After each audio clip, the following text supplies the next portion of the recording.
Irsyadat wa taujihat min fadilati ad-Duktur Sukamto al-Majistir.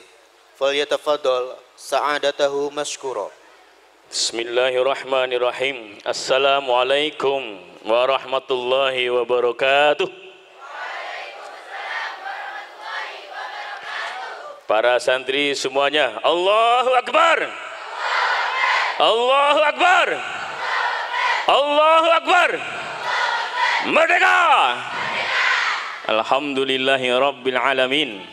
Nahmaduhu wa nasta'inuhu wa nastaghfiruh wa na'udzu billahi min syururi anfusina wa min sayyiati a'malina. May yahdihillahu fala mudilla lahu wa may yudlil fala hadiyalah. Asyhadu an la ilaha illallah wahdahu la syarika lah. Lahul mulku wa lahul hamdu wa huwa ala kulli syai'in qadir. Wa asyhadu anna Muhammadan abduhu wa rasuluhu la nabiyya ba'dah. Allahumma salli wa sallim wa barik ala nabiyyina Muhammadin sallallahu alaihi wasallam wa ala alihi wa ashabihi wa man tabi'ahum bi ihsanin ila yaumiddin wa ala millati abina Ibrahim hanifa wa ma kana minal musyrikin amma ba'd. Yang sama-sama kita hormati pimpinan yayasan, pengurus pondok pesantren Bina Umat, kepala sekolah beserta dan guru dan karyawan SMA IT dan SMP IT Bina Umat, para orang tua wali wisudawan, tamu undangan, para guru besar, semuanya yang tidak bisa sebutkan satu persatu, para santri wan dan santriwati rahimakumullah. Puji dan syukur hanya milik Allah tabaraka wa ta'ala atas seluruh karunia dan anugerahnya. Salam dan salawat teruntuk baginda Rasulullah sallallahu alaihi wasallam. Yang pertama, saya mengucapkan selamat kepada seluruh orang tua yang hari ini putra-putrinya diwisuda. Saya juga mengucapkan selamat kepada segenap pimpinan yayasan yang telah berhasil menyelenggarakan wisuda hari ini, dan selamat pula untuk Anda sekalian, para santriwan dan santriwati, calon pemimpin Indonesia masa depan.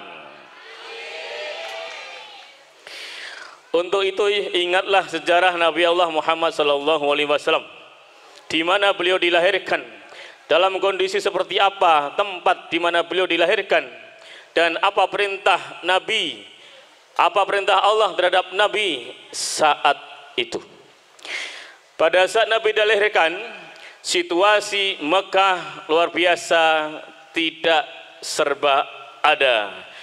Sumber daya manusianya serba lemah, bodoh, maka disebut dengan kaum ummiyin. Sumber daya alamnya miskin, ditanami tidak tumbuh. Waktu itu belum dikenal teknologi untuk mengolah minyak. Maka kekuasaan dunia waktu itu terbelah jadi dua. Imperium Romawi di sebelah barat, mulai dari Suriah. Suriah sekarang terpecah jadi 4 negara. Suriah, Lebanon, Yordania, Palestina. Ke barat, Irak, Iran, Turki, sampai ke Eropa, membawai Afrika. Disebut dengan Imperium Romawi. Di timur ada Imperium Persia, mulai dari Kanada, Amerika, India, Pakistan, Afghanistan, China, sampai ke Indonesia, itu dikuasai oleh Imperium Persia. Di tengah-tengahnya ada Saudi Arabia yang tanahnya tandus, tidak punya sumber daya alam apa-apa. Sumber daya manusianya tidak berkemajuan, baca tulis saja tidak bisa. Tapi Nabi Allah, Nabi Agung Muhammad SAW justru dilahirkan di situ. Nabi tidak dilahirkan di Eropa yang sudah maju teknologinya, sumber daya alamnya, sumber daya manusianya. Tidak dilahirkan juga di Persia yang sudah masuk, seperti negeri Cina, sudah kenal teknologi kertas. Tidak, tapi justru dilahirkan di tempat yang tandus, sumber daya alam serba minimal, sumber daya manusianya terbelakang, baca tulis saja tidak bisa. Untuk itulah ayat yang pertama turun diberikan kepada Nabi Allah Muhammad SAW berbunyi, Iqra bismi rabbikal ladzi khalaqal insana min 'alaq. Iqra wa rabbukal akram alladzi 'allama bil qalam 'allamal insana ma lam ya'lam. Wahai Muhammad, bacalah dengan asma Tuhanmu. Maka Nabi kita diperintah untuk membaca dengan asma Tuhan. Tersirat makna bahwa Nabi diminta untuk belajar bagaimana ilmu baca, ilmu tulis, dan mengajarkannya pada seluruh umatnya, sehingga kualitas sumber daya manusianya meningkat. Setelah sumber daya manusianya meningkat, sumber daya manusia itu bisa mengolah sumber daya alam yang tidak punya harga apa-apa, nanti bisa bernilai tambah yang bagus, itu karena sumber daya manusianya bagus. Maka Nabi tidak perlu waktu 76 tahun, tapi hanya butuh waktu 23 tahun saja. Dari 23 tahun itu, yang 13 tahun berjuang dikuyok-kuyok, 10 tahun berdakwah hanya dapat 80 anggota, 3 tahun diembargo di Mekah, dan kemudian beliau hijrah ke Madinah.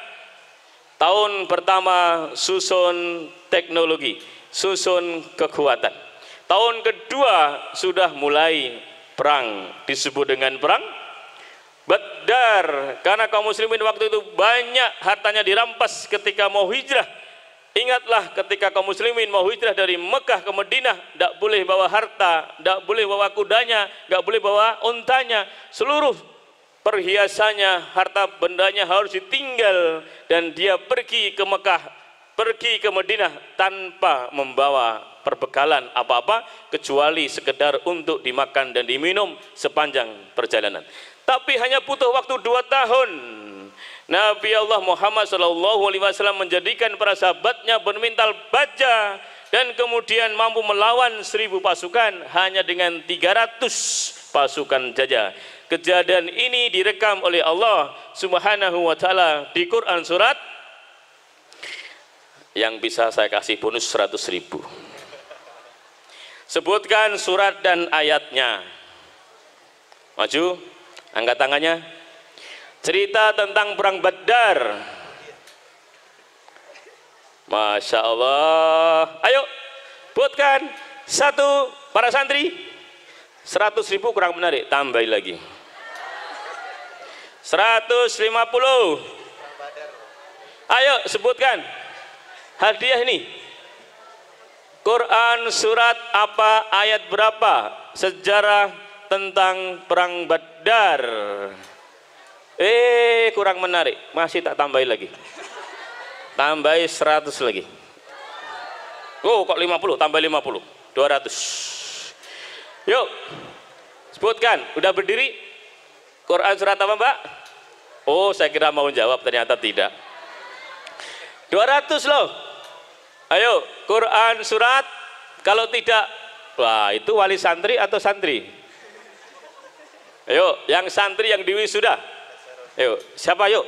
Quran surat Al-Baqarah salah. Sebutkan sini, ngacung baru tuh namanya calon pemimpin tuh. Angkat tangannya, jawab dengan jelas, salah tidak apa-apa.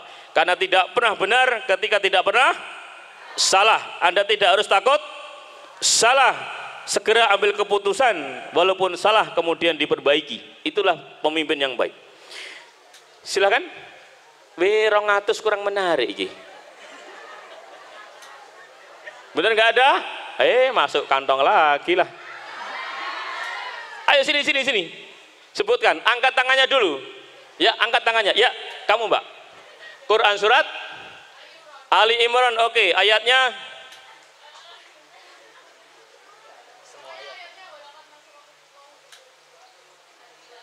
Masya Allah, luar biasa. Bisa sebutkan ayatnya. Sini.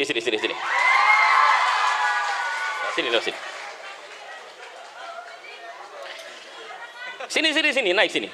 Saya nggak bisa turun kan? Ya. Ayatnya adalah 123 yang dibaca tadi. Nanti sampai ke 126. Ya, saya nggak boleh lihat kamu loh ya. Kasihan nanti istri saya kan. Masya Allah ya, Bapak Ibu sekalian. Jadi Kenapa Nabi berhasil mendidik para sahabatnya begitu militan, begitu kuat mentalnya, Bapak Ibu sekalian, Masya Allah. Padahal kalau kita baca sejarah lagi, perang Badar itu terjadi di bulan Ramadan. Badar itu sekarang disebut dengan Badar Hunain. Jaraknya berapa kilometer dari Madinah? 130 km dari Madinah. Mereka semua kaum muslimin jalan kaki. Ada yang bawa onta, bawa perbekalannya, sebagian naik kuda. Tapi berjalan 130 km dari Madinah, 320 km dari Mekah. Itulah Badar.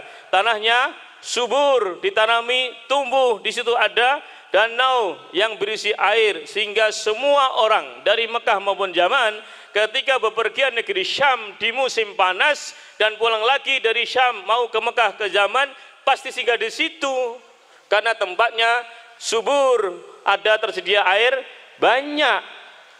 Ingatlah ketika Mekah itu sumber daya alamnya miskin, sumber daya alamnya lemah, apa pekerjaan mereka?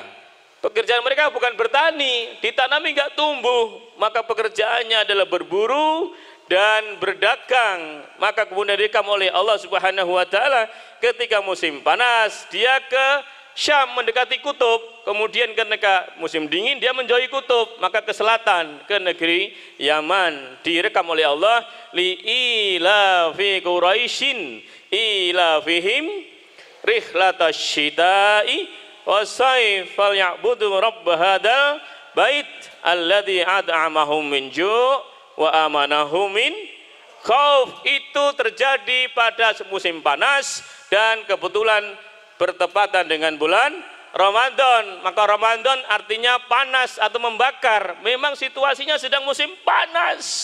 Dan waktu itu semua kaum muslim berpuasa, berjalan jauh dari Madinah ke Badar. 1. 6 tahun kemudian ada perang namanya Fathul Makkah, pembebasan kota Mekah pada tahun ke-8 Hijriah. Bulannya juga Ramadan. Nabi hanya butuh 6 tahun untuk menyiapkan para sahabat yang kemudian berjumlah 10.000 orang melaksanakan people power super damai dari Madinah ke Mekah. Maka jumlah yang 10.000 itu menggetarkan pimpinan orang Quraisy, kaum musyrikin, namanya Abu Sufyan. Karena abu-abu yang lain sudah meninggal, sudah mati. Abu Jahal mati kapan? Pada saat perang Badar, dan yang mematikan, yang membunuh adalah yang dulu disiksanya. Namanya siapa? Bilal bin Rabah. Karena sudah dijawab, nggak keluarkan uangnya ya. Namanya Bilal bin Rabah. Abu Jahal sudah mati. Yang belum mati adalah Abu Sufyan. Maka begitu gentar dia menghadapi kaum muslimin yang jumlahnya 10.000, maka kemudian dia singgah di persinggahan Nabi dan bersahadat di depan Nabi.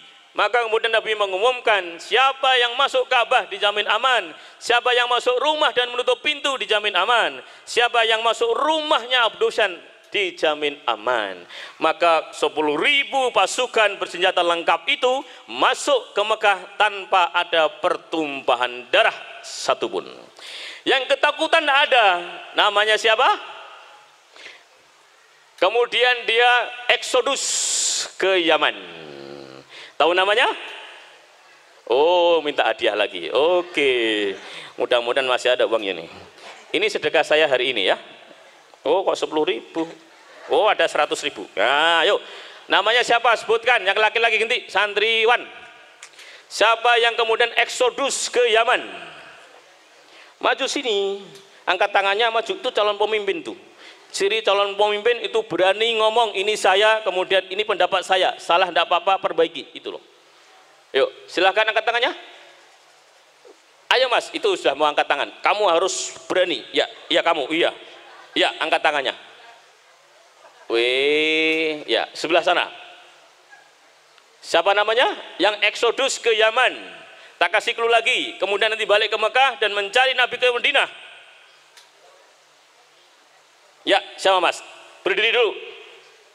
Berdiri dulu, berdiri. Ya, namanya siapa? Namanya salah. Namanya adalah Wahsy. Wahsy, masuk nggak jadi kok. Wahsy itu eksodus ke Yaman karena dia khawatir. Wahsy adalah yang membunuh Hamzah pada saat perang Uhud. Beliau ketakutan melihat 10.000 pasukan itu, maka kemudian dia lari ke Yaman menyelamatkan diri. Dan setelah selesai perang Uhud, dia dikabari bahwa Fathul Makkah selesai tanpa pertumpahan darah sedikit pun, tidak ada rumah yang rusak, tidak ada fasilitas yang rusak sedikit pun. Maka kemudian Wahsy kembali ke Mekah dan melihat kenyataan bahwa tidak ada yang rusak sama sekali, tidak ada yang terbunuh sama sekali. Maka kemudian Wahsy mencari Nabi sampai ke Madinah dan bersahadat di depan Nabi. Tapi Nabi berdoa pada Allah, ya Allah jangan kau siksa aku ya Allah. Aku memang bisa memaafkan Wahsy, tapi aku tidak bisa melupakan wajahnya. Karena dia telah membunuh pamanku dengan begitu keji. Dia bunuh, dia potong kupingnya, dia belah dadanya, dia ambil jantungnya, dimakan oleh Hindun. Jangan kau siksa aku ya Allah. Maka kemudian Wahsy itu boleh hidup di Madinah, tidak dibunuh, tidak diganggu. Tapi Wahsy hidup di luar kota Madinah supaya tidak setiap hari ketemu sama Rasulullah Shallallahu Alaihi Wasallam. Dan kelak setelah Nabi nanti meninggal, maka Wahsy lah yang membunuh Nabi palsu. Namanya siapa? Iya, Musailamah Al-Kahdab. Maka Nabi sampai mengatakan sebelum meninggal, nanti ada orang yang dibunuh dan yang membunuh, dua-duanya masuk surga. Siapa dia? Siapa yang dibunuh masuk surga? Hamzah, paman Nabi Muhammad sallallahu alaihi wasallam. Siapa yang membunuh masuk surga? Wahsy. Ya jelas sudah tak kasih bocorannya. Itulah, Masya Allah, itu dua cerita singkat adik-adik sekalian, betapa Ramadan itu bukan suatu halangan untuk berkinerja bagus, untuk jihad, untuk membela Islam ini, untuk mengagungkan asma Allah, untuk membela kepentingan kaum muslimin. Ramadan justru titik puncak semangat kaum muslimin. Lihatlah waktu itu Ramadan pula Badar, Ramadan pula Fathul Makkah, berjalan 130 km. Panas gak waktu itu? Panas, bawahnya pasir atau konblok? Pasir, berbatuan, jalannya aspal atau berbatuan? Berbatuan. Nah, Anda sekarang duduk manis di atas kursi, bawahnya konblok, pakai tenda, masih kipas-kipas.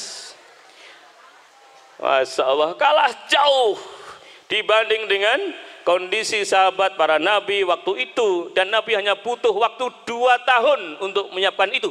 Anda sudah dididik berapa tahun di sini? Nah, maka mentalmu tidak boleh kalah dibanding dengan para sahabat Nabi tadi yang mampu berjalan jauh, memikul senjata, memikul perbekalan dalam rangka membantu memenangkan panji-panji Islam, agama Allah, Islam Al-Karim. Maka calon pemimpin masa depan, saya pesan 3 hal saja ya. Yang pertama, calon milenial masa depan, Anda ini generasi lo ngaku toh. Nah, cirinya apa? Cirinya tidak bisa terlepas dari handphone ketika sudah balik ke rumah. Di sini nggak ada handphone Anda pegang karena dilarang pegang handphone. Coba ketika sedang dijemput bapak ibumu, atau ketika ditengok, atau sedang Anda bepergian keluar dan boleh pegang handphone, handphone serasa nggak terlepas dari tangannya. Bapaknya dicuekin, ibunya dicuekin, adiknya dicuekin demi handphone. Maka kadang-kadang berhalanya berubah menjadi kotak itu. Namanya berhala kotak. Nah, maka kondisi ini tidak bisa dihindari. Memang revolusi industri keempat akan datang, kita suka atau tidak suka akan mengguyur kita. Maka Anda sebagai calon pemimpin harus siapkan minimum 3 hal. 1, karakter yang kuat. Ingat, Nabi tadi dilahirkan di tempat yang tandus, tidak punya sumber daya alam, tidak punya sumber daya manusia yang bagus lingkungannya. Tapi Nabi dididik oleh Allah sejak kecil, ditinggal oleh ibunya, umur 6 tahun ditinggal oleh bapaknya ketika masih dalam kandungan untuk menguji dan mendidik kemandiriannya. Umur 6 tahun dititipkan sama kakeknya Abdul Muthalib. Abdul Muthalib itu nama aslinya siapa? Masya Allah, jangan lupakan sejarah ya. Namanya Syaibah bin Hasim, karena dia sering dipelihara oleh pamannya namanya Muthalib, maka kemana-mana digendong dengan untanya di belakang, maka seolah-olah anaknya Muthalib, maka disebut Abdul Muthalib. Nama aslinya adalah Syaibah bin Hasim. 2 tahun saja, umur 8 tahun beliau meninggal, kemudian wasiatnya jatuh kepada Abi Thalib. Oleh Abi Thalib dididik dengan cara mengembala kambing, bukan mengembala unta. Karena sifat kambing dengan sifat unta itu berbeda. Sifat kambing itu lembut dan peka. Lihatlah ketika kambing itu lapar, dia bilang apa? Embe. Ketika kambing itu ketakutan, dia bilang apa? Embe. Ketika kambing ingin kawin, dia bilang apa? Embe. Sama. Tapi si pengembala kambing tahu embe ini sedang lapar atau sedang ketakutan atau sedang ingin kawin, padahal suaranya sama, hanya beda intonasinya saja. Itulah pelajaran untuk menguji kepekaan seorang pemimpin. Maka seluruh rasul, seluruh nabi dididik dengan cara mengembala kambing. Mulai dari nabi-nabi sebelumnya sampai Nabi Muhammad, seluruhnya mengembala kambing dan bukan mengembala sapi. Kambing itu punya sifat kelembutan, maka seorang pemimpin juga harus lembut sehingga dia bisa amanah, sehingga dia bisa adil, karena sumber dari keadilan adalah amanah. Quran surat An-Nisa ayat berapa? Tak jawab sendiri aja ya. 58 sampai nanti ke 59. Itu tentang orang-orang yang diberi amanat supaya bisa megang amanatnya dan kelak akan menjadi seorang pemimpin yang adil. Dididik dengan mengembala kambing. Nah, kalau sekarang di sekolah, apakah juga ada pelajaran mengembala kambing? Ada? Oh, kalau perlu besok bina umat beli kambing yang banyak. Santri-santri diminta untuk mengembala kambing. Apakah bisa digantikan? Bisa. Digantikan dengan berbagai kegiatan-kegiatan siswa. Ada OSIS, diajari untuk berkegiatan kurikuler, ekstrakurikuler, macam-macam. Intinya diajari untuk mengelola sebuah event atau aktivitas. Maka dia akan beraktivitas dengan orang lain, dia akan bersinggungan dengan orang lain, akan melatih jiwanya, akan melatih komunikasinya, akan melatih pikirannya, akan melatih hatinya. Tapi Rasul waktu itu belum ada sekolahan, maka kemudian dengan cara diminta untuk mengembala kambing. Yang kedua, untuk menguji amanat Rasul, kejujuran Rasul, sifat tablignya Rasul, sifat cerdasnya Rasul, apa sarananya? Oleh Allah tuntunkan kepada Abi Thalib supaya Abi Thalib mengajarinya berdagang. Maka dengan berdagang itu dia diajari tentang kejujuran, diajari tentang amanat, diajari tentang menyampaikan sesuatu yang benar, baik dan bermanfaat. Kemudian diajari tentang kecerdasan di dalam strategi berdagang. Itulah Nabi. Orang banyak jujur ketika masih di masjid, tapi ketika sudah bekerja, di mejanya disiapkan uang 10 juta, bisa jadi pikirannya sudah goyah. Jangankan 10 juta, ada yang 5 juta sudah berani mengubah angka, apalagi 250 juta, apalagi masih diiming-imingi nanti 8 miliar. Imannya bisa goyah. Maka iman itu ada ukurannya. Sekarang imanmu seberapa? Itu pertanyaannya. Maka mestinya alumni Bina Umat nanti bisa mewarnai bangsa ini, sehingga pemimpin-pemimpin kita adalah pemimpin yang jujur, dapat dipercaya, berkata benar, dan cerdas di dalam mengelola berbagai sumber daya, baik sumber daya manusia maupun sumber daya alam, dan itu ada di pundak kamu sekalian. Kok terus meneng gue? Ya, oke. Nah, maka yang pertama, Anda kuasai karakter yang bagus. Kata Anies Baswedan 2018, karakter yang Anda kuasai itu 2.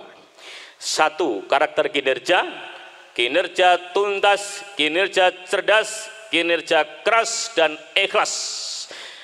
Tapi juga ada kinerja moral, sifat yang jujur, tidak culas. Dia bisa dipegang bicaranya. santun ketika dia berbicara. Itu namanya karakter moral. Jujur perlu, tapi kerja bagus perlu. Tidak ada orang menginginkan, ini yang penting bisa kerja bagus, tapi culas kalau bekerja. Tidak ada. Semua orang tua kita, semua pengguna lulusan kita, baik perguruan tinggi maupun nanti tenaga kerja, itu pasti menginginkan tenaga kerjanya itu berkarakter bagus, baik dalam urusan pekerjaan maupun urusan moral. Satu. Yang kedua adalah kompetensi. Kompetensi itu ada kompetensi untuk berpikir kreatif, untuk berpikir inovatif, untuk berbicara secara efektif sehingga bicaranya komunikatif. Yang keempat adalah mampu bekerja dalam tim. Itu namanya kompetensi soft skill, dan menempati 82% di antara kompetensi yang harus dimiliki oleh setiap lulusan, baik sekolah dasar, menengah, sampai atas, sampai ke perguruan tinggi, itu diminta kompetensi soft skill. Maka saya tadi bangga ketika UN-nya lulus, tapi tahfidz tidak lulus, tidak bisa lulus dari sini. Itu luar biasa. Kenapa? Karena tahfidz itu mewakili kompetensi soft skill. Kalau dia sudah mau menghafal Quran, itu soft skillnya bagus. Tapi yang lulus UN belum tentu soft skillnya bagus. Dan kita mengedepankan soft skill daripada hard skill. Maka pilihan pesantren ini sudah tepat. Yang ketiga, Anda harus kuasai namanya literasi. Ada literasi baca, ada literasi hitung, ada literasi teknologi, ada literasi data, ada literasi budaya. Intinya Anda harus mampu memanfaatkan berbagai literasi tadi itu untuk menyelesaikan berbagai masalah sesuai dengan kadar dan masalah yang Anda hadapi sendiri-sendiri, sehingga Anda menjadi insan yang tangguh secara mental, kuat secara pribadi, sehingga mampu menghadapi berbagai masalah yang datang kepada Anda. Jiwa Anda kuat, bukan memiliki jiwa yang rapuh. Itu poinnya. Nah, maka kalau dulu anak-anak ditanya, besok kalau besar mau jadi apa? Pertanyaan ini akan hilang dengan berjalannya waktu, karena profesi nanti tidak semuanya akan eksis dan sebagiannya akan hilang. Anda lihat sekarang yang sudah hilang apa? Yang sudah hilang, profesi sekarang yang sudah hilang apa? Tukang pos. Dulu tukang nganter surat, dan sangat dirindukan oleh anak-anak kos, karena ngirim surat pakai pos, ngirim uang pakai wesel. Dan kedatangan Pak kantor pos itu, Pak pegawai pos dengan sepeda motornya yang orange itu, luar biasa dinanti-nanti kedatangannya. Tapi sekarang masih ada? Tidak ada, mulai hilang. Sebentar lagi akan hilang juga pekerjaan kasir. Tidak akan ada, karena orang masuk ke mall dia sudah disensor, keluar disensor, sebelum dia bayar gesek kartunya, tidak akan bisa keluar. Kalau dia maksa keluar, ditangkap ansip, ditangkap satpam. Akan banyak profesi yang hilang. Maka pertanyaan berikutnya bukan kau besok besar menjadi apa, tapi kau besar besok akan membuat apa. Itu yang penting. Nah, maka yang ada dalam pikiran Anda, wahai para santri, jangan kau berpikir besok aku akan menjadi apa, tapi aku akan menyumbangkan apa kepada negara ini, aku akan membuat apa kepada negara ini, aku akan memberikan sesuatu kebanggaan apa kepada orang tuaku, bukan aku ingin menjadi apa. Itu yang penting. Tuh, kok lihat saya terus jadi begitu? Masya Allah ya. Dan pas ini waktunya, dan 10:40 ya. Saya sudah berbicara kurang lebih setengah jam, cukuplah. Secara teori pembelajaran memang konsentrasi paling bagus itu hanya setengah jam. Setelah tambah setengah jam, konsentrasi turun menjadi 75%. Itu yang meriset namanya Profesor Mailer.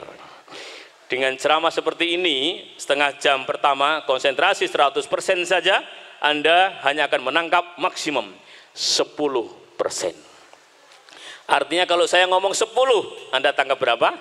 1. Itu ketika sedang duduk di sini. Anda keluar tinggal separuh. Sampai parkiran, sampai rumah, habis. Maka ini direkam atau tidak ini? Oh, kameranya nggak ada ya? Ya, nggak apa-apa. Ya, tapi saya yakin sebagian dari yang tadi saya sampaikan pasti Anda mampu merekamnya dengan baik dan mudah-mudahan menginspirasi Anda dan juga diri saya sendiri dan juga siapapun yang mendengarkan ceramah ini. Mudah-mudahan hidup kita jauh lebih baik lagi dibanding dengan sebelumnya. Yang paling akhir, saat ini saya diminta oleh Pak Samsul untuk promosi tentang UMY. UMY membuka pendaftaran calon mahasiswa baru bagi Anda. Ada banyak jalur. Jalur UN sendiri, jalur unggulan sendiri, prestasi-prestasi. Jalur ujian, ada komputer, ada kertas sendiri. Ada jalur beasiswa. Ada sekian jenis beasiswa. Salah satunya yang menarik bagi Anda adalah beasiswa tahfiz. Kami hanya mensyaratkan sekitar 3-5 juz saja Anda daftar di UMY. Nanti akan kami beri prioritas dalam bentuk beasiswa. Dan setiap tahun Anda nambah 1 juz, maka kemudian kami akan beri beasiswa lagi untuk tahun yang berikutnya sampai lulus. Kami juga punya beasiswa namanya Dokter Muhammadiyah. Walaupun Anda berasal dari pesantren Bina Umat, tapi boleh mendaftar sebagai calon dokter Muhammadiyah. Dibiayai full biaya, full budget, full fee, full tuition fee dari saat masuk sampai nanti koas, termasuk biaya hidupnya di kos atau di asrama milik UMY. Seluruhnya akan dibiayai. Dan sampai hari ini sudah ada sekitar 60 calon dokter Muhammadiyah yang kami rekrut dari berbagai pesantren yang ada di Indonesia. Karena kami sadar Muhammadiyah tidak punya banyak pesantren, maka kami rekrut juga dari pesantren-pesantren manapun. Yang penting mereka punya kompetensi tahfidz dan memiliki kompetensi akademik yang cukup, tidak harus baik. Nah, maka nanti yang tertarik tentang ini silakan buka website www.umy.ac.id, buka di situ, cari penerimaan mahasiswa baru. Tersedia berbagai jenis metode masuk dan jenis beasiswa serta besarannya berapa yang akan diberikan kepada calon-calon mahasiswa UMY. Ini berbagi, tidak ada paksaan, Anda boleh masuk, boleh tidak. Tapi sampai hari ini tingkat persaingannya cukup berat untuk beasiswa-beasiswa di UMY. Kami setiap tahun menyediakan kurang lebih 4 miliar untuk beasiswa internal UMY bagi masa baru. Jadi kalau selama 4 tahun berarti kami sediakan 16 miliar untuk beasiswa-beasiswa mahasiswa UMY. Di luar itu masih ada beasiswa dari perusahaan, ada beasiswa dari pemerintah, ada beasiswa dari pihak-pihak lain yang ingin menyumbang kepada calon-calon generasi penerus bangsa, calon-calon pemimpin bangsa ini. Terima kasih, saya tunggu di UMY responnya. Dan Bapak Ibu sekalian, terima kasih sudah berkenan untuk mendengarkan ceramah ini.